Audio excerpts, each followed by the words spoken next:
మనం ఈరోజు గుణింతాక్షరాలు పదాలు ఓత్వం గురించి నేర్చుకుందాం. ఓత్వం ఎలా ఉంటుందో చూడండి. మనం ఇప్పుడు కా నుండి రౌతి వరకు అన్నిటికీ ఓత్వం పెట్టుకుంటూ చదువుదాం. అర్థమైందా? కొన్ని అక్షరాలకు ఏత్వం ఉన్న కొమ్ము ఇవ్వాల్సి వస్తుంది. చూడండి, మీరు గమనించాలి. కాకోత్వం ఇస్తే కో, ఖో, గో, ఘో.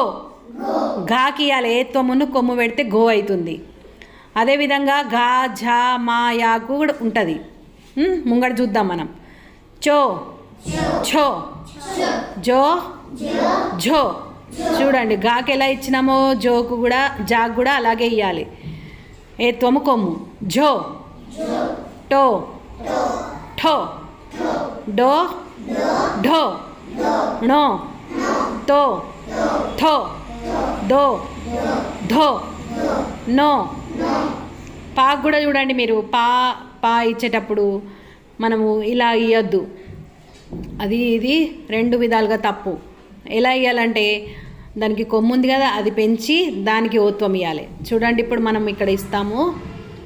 ఇక్కడ తప్పు చేయకూడదు. పాకోత్వం ఇస్తే పో,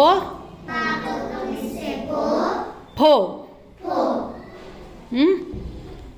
బో, భో.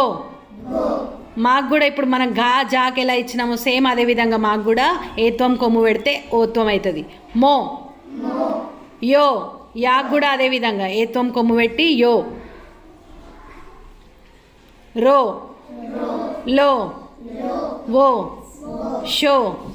షాకు కూడా మనం పాక ఏ విధంగా ఇచ్చినామో అదే విధంగా ఓత్వం ఇవ్వాలి. షో. సాకు కూడా సేమ్ అదే విధంగా. సాకు పాపాకి ఎలా ఇచ్చినామో అదే విధంగా సాకు కూడా ఇవ్వాలి. సాకోత్వం ఇస్తే సో, హో, లో, క్షో, రో. ఇప్పుడు మనము పదాలకు కూడా ఓత్వం పెట్టుకుంటూ చదువుదాం. మాకోత్వం ఇస్తే మో, మొనా. సాకోత్వం ఇస్తే సోనా. పాకోత్వం ఇస్తే పొగా. తాకోత్వం ఇస్తే తొడా. కొలను, గొలుసు,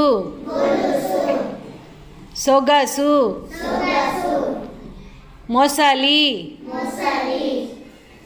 నొసలు, కొరివి,